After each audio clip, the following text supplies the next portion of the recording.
Première épître de Paul à Timothée, chapitre 1. Paul, apôtre de Jésus-Christ, par ordre de Dieu notre Sauveur et du Seigneur Jésus-Christ, notre espérance, à Timothée, mon enfant légitime en la foi. Que la grâce, la miséricorde et la paix te soient données de la part de Dieu, le Père, et de Jésus-Christ, notre Seigneur. Je te rappelle l'exhortation que je te fis à mon départ pour la Macédoine, lorsque je t'engageai à rester à Éphèse, afin de recommander à certaines personnes de ne pas enseigner d'autres doctrines, et de ne pas s'attacher à des fables et à des généalogies sans fin, qui produisent des discussions plutôt qu'elles n'avancent l'œuvre de Dieu dans la foi. Le but du commandement, c'est une charité venant d'un cœur pur, d'une bonne conscience et d'une foi sincère. Quelques-uns s'étant détournés de ces choses, se sont égarés dans de vains discours. Ils veulent être docteurs de la loi, et ils ne comprennent ni ce qu'ils disent, ni ce qu'ils affirment. Nous n'ignorons pas que la loi est bonne, pourvu qu'on en fasse un usage légitime, sachant bien que la loi n'est pas faite pour le juste, mais pour les méchants et les rebelles, les impies et les pécheurs, les irréligieux et les profanes, les parricides, les meurtriers, les impudiques, les infâmes, les voleurs d'hommes, les menteurs, les parjures, et tout ce qui est contraire à la saine doctrine, conformément à l'évangile de la gloire du Dieu bienheureux, évangile qui m'a été confié.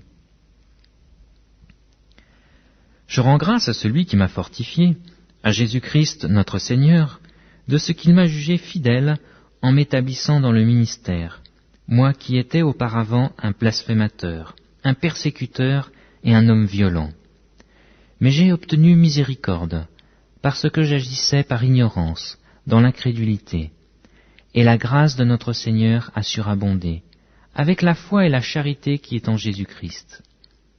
C'est une parole certaine et entièrement digne d'être reçue, que Jésus-Christ est venu dans le monde pour sauver les pécheurs, dont je suis le premier.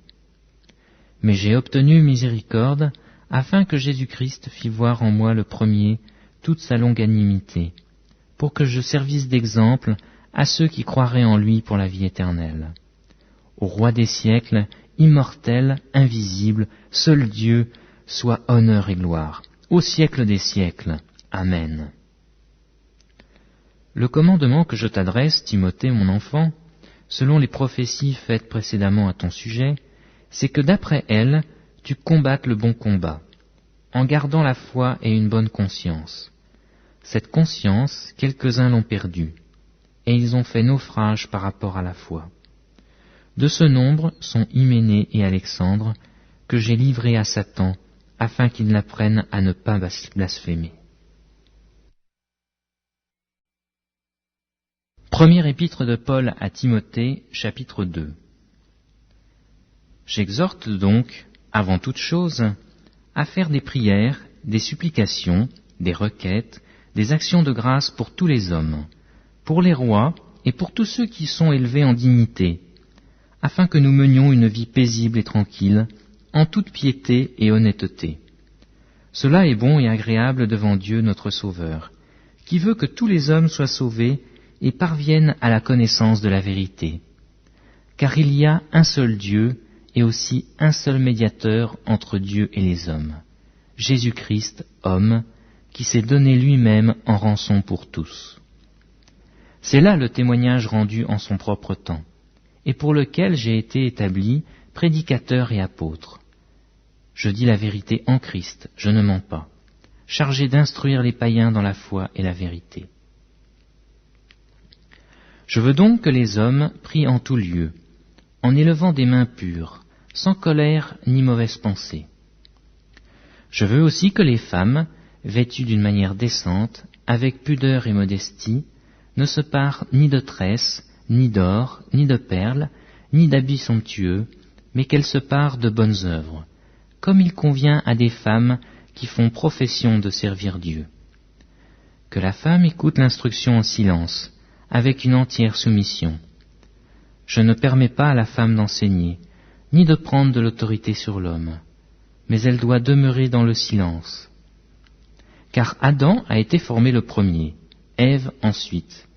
Et ce n'est pas Adam qui a été séduit, c'est la femme qui, séduite, s'est rendue coupable de transgression. Elle sera néanmoins sauvée en devenant mère, si elle persévère avec modestie dans la foi, dans la charité et dans la sainteté. Première épître de Paul à Timothée, chapitre 3. Cette parole est certaine. Si quelqu'un aspire à la charge d'évêque, il désire une œuvre excellente. Il faut donc que l'évêque soit irréprochable, mari d'une seule femme, sobre, modéré, réglé dans sa conduite, hospitalier, propre à l'enseignement.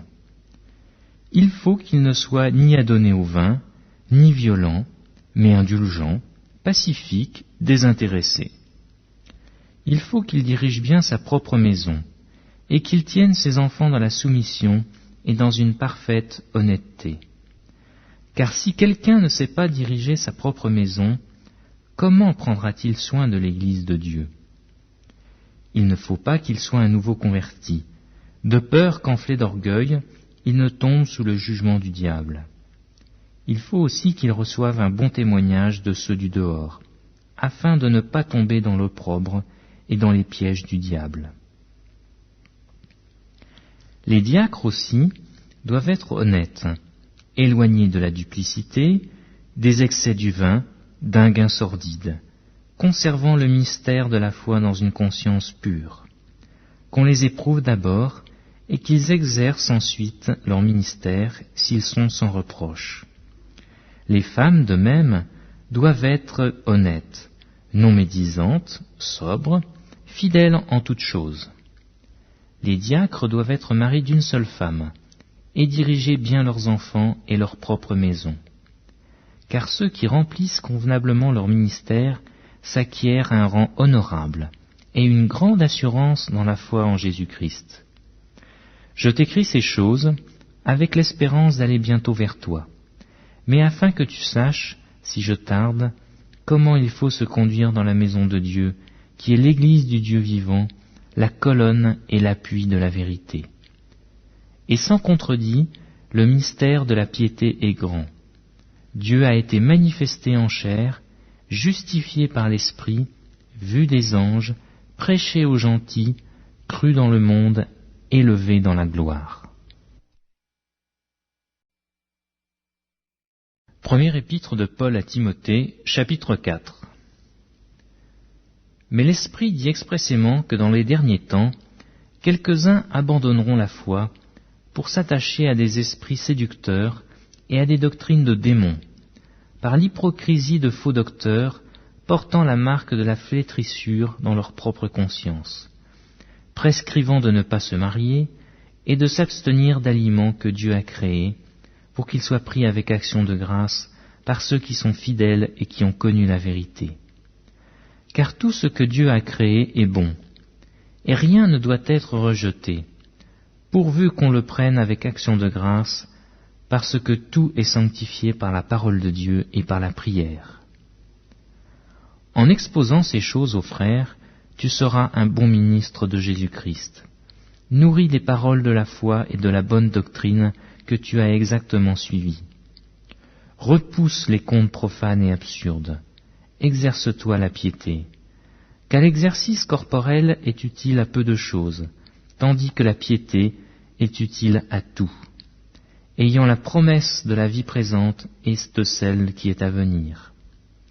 C'est là une parole certaine et entièrement digne d'être reçue.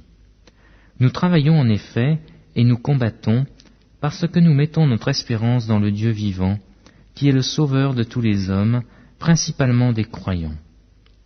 Déclare ces choses et enseigne-les.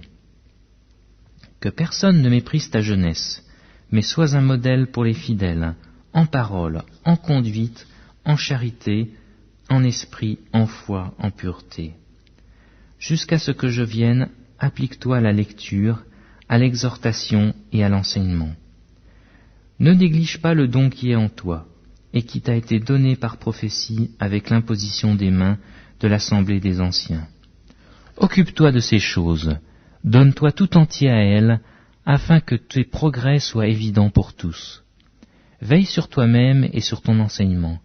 Persévère dans ces choses, car en agissant ainsi, tu te sauveras toi-même et tu sauveras ceux qui t'écoutent. Première épître à Timothée, chapitre 5. Ne réprimande pas rudement le vieillard, mais exhorte-le comme un père. Exhorte les jeunes gens comme des frères, les femmes âgées comme des mères, celles qui sont jeunes comme des sœurs en toute pureté. Honore les veuves, qui sont véritablement veuves. Si une veuve a des enfants ou des petits-enfants, qu'ils apprennent avant tout à exercer la piété envers leur propre famille, et à rendre à leurs parents ce qu'ils ont reçu d'eux, car cela est agréable à Dieu. Celle qui est véritablement veuve et qui est demeurée dans l'isolement met son espérance en Dieu et persévère nuit et jour dans les supplications et les prières. Mais celle qui vit dans les plaisirs est morte, quoique vivante. Déclare-leur ces choses, afin qu'elles soient irréprochables. Si quelqu'un n'a pas soin des siens, et principalement de ceux de sa famille, il a renié la foi, et il n'est pire qu'un infidèle. Qu'une veuve, pour être inscrite sur le rôle, n'ait pas moins de 60 ans, qu'elle ait été femme d'un seul mari, qu'elle soit recommandable par de bonnes œuvres, ayant élevé des enfants, exercé l'hospitalité, lavé les pieds des saints, secouru les malheureux, pratiqué toute espèce de bonne œuvre. Mais refuse les jeunes veuves, car lorsque la volupté les détache de Christ, elles peuvent se marier et se rendre coupables de ce qu'elles violent leur premier engagement. Avec cela, étant oisives, elles apprennent à aller de maison en maison, et non seulement elles sont oisives, mais encore causeuses et intrigantes, disant ce qu'il ne faut pas dire. Je veux donc que les jeunes se marient, qu'elles aient des enfants, qu'elles dirigent leur maison, qu'elles ne donnent à l'adversaire aucune occasion de médire, car déjà quelques-unes se sont détournées pour suivre Satan. Si quelque fidèle, homme ou femme, a des veuves, qu'il les assiste, et que l'Église n'en soit point chargée, afin qu'elle puisse assister celles qui sont véritablement veuves. Que les anciens qui dirigent bien soient jugés dignes d'un double honneur, surtout ceux qui travaillent à la prédication et à l'enseignement.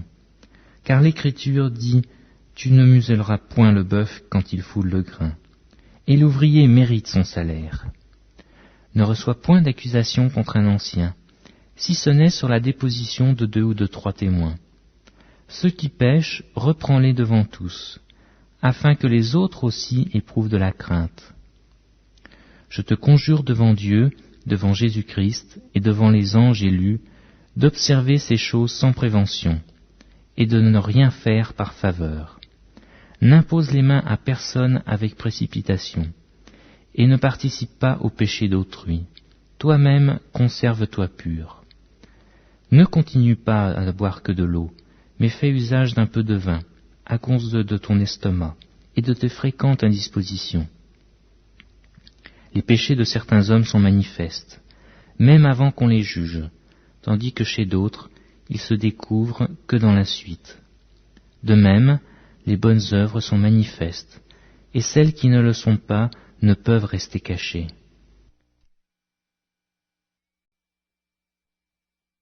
Première épître à Timothée, chapitre 6. Que tous ceux qui sont sous le joug de la servitude regardent leur maître comme digne, de tout honneur, afin que le nom de Dieu et la doctrine ne soient pas blasphémés. Et que ceux qui ont des fidèles pour maîtres ne les méprisent pas sous prétexte qu'ils sont frères, mais qu'ils les servent d'autant mieux que ce sont des fidèles et des bien-aimés, étant participants du bienfait. Enseigne ces choses et recommande-les. Si quelqu'un enseigne de fausses doctrines et ne s'attache pas aux saines paroles de notre Seigneur Jésus-Christ et à la doctrine qui est selon la piété, il est enflé d'orgueil, il ne sait rien, et il a la maladie des questions oiseuses et des disputes de mots, d'où naissent l'envie, les querelles, les calomnies, les mauvais soupçons, les vaines discussions d'hommes corrompus d'entendement, privés de la vérité et croyant que la piété est une source de gain. Sépare-toi de ces gens-là. C'est en effet une grande source de gain que la piété avec le contentement, car nous n'avons rien apporté dans le monde. Il est évident que nous ne pouvons rien en emporter.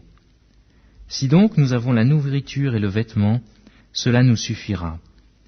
Mais ceux qui veulent s'enrichir tombent dans la tentation, dans le piège et dans beaucoup de désirs insensés et pernicieux, qui plongent les hommes dans la ruine et la perdition. Car l'amour de l'argent est une racine de tous les maux, et quelques-uns, en étant possédés, se sont égarés loin de la foi, et se sont jetés eux-mêmes dans bien des tourments. Pour toi, homme de Dieu, fuis ces choses, et recherche la justice, la piété, la foi, la charité, la patience et la douceur. Combats le bon combat de la foi, saisis la vie éternelle, à laquelle tu as été appelé, et pour laquelle tu as fait une belle confession en présence d'un grand nombre de témoins. Je te recommande, devant Dieu qui donne la vie à toutes choses, et devant Jésus-Christ, qui fit une belle confession devant Ponce Pilate, de garder le commandement et de vivre sans tache, sans reproche, jusqu'à l'apparition de notre Seigneur Jésus-Christ, que manifestera en son temps le bienheureux et seul souverain, le roi des rois et le Seigneur des seigneurs, qui seul possède l'immortalité, qui habite une lumière inaccessible que nul homme n'a vue ni ne peut voir, à qui appartiennent l'honneur et la puissance éternelle. Amen. Recommande aux riches du présent siècle de ne pas être orgueilleux et de ne pas mettre leur espérance dans des richesses incertaines, mais de la mettre en Dieu, qui nous donne avec abondance toutes choses pour que nous en jouissions. Recommande-leur de faire du bien, d'être riches en bonnes œuvres, d'avoir de la libéralité, de la générosité, et de s'amasser ainsi pour l'avenir un trésor placé sur un fondement solide, afin de saisir la vie éternelle. Ô Timothée, garde le dépôt, en évitant les discours vains et profanes, et les disputes de la fausse science, dont font profession quelques-uns qui se sont ainsi détournés de la foi. Que la grâce soit avec vous. Amen.